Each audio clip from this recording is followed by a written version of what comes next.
Doing a privacy change for 350 million users is a really, it's not the type of thing that a lot of companies would do. We decided that these would be the social norms now, and we just went for it.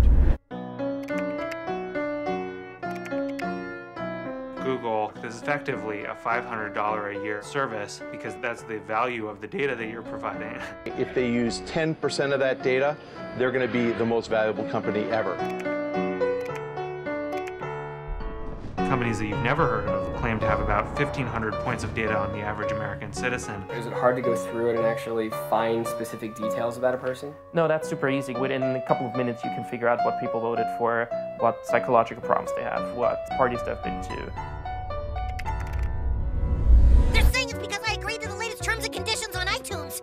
No one has read the terms and conditions. No one in the world. To the extent there have been contract decisions, they've held that these terms and conditions are valid. And what if your phone came with these long terms and conditions said, well, if you use the phone, the government can wiretap you? That would be insane. But that's the kind of world we're living in. Anything that's been digitized is not private. And that is terrifying. For the government to get information from a Google or a Facebook is a lot easier than the government doing it itself and putting a wiretap on our phones. You have to put these powers into somebody's hands. Like social networks in recent times.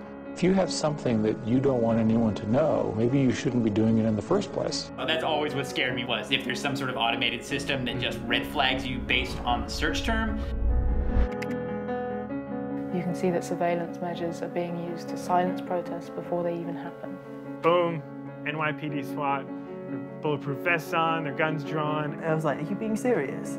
Are you actually holding me because of a tweet? So we were locked away in Lewisham Police Station for 25 hours.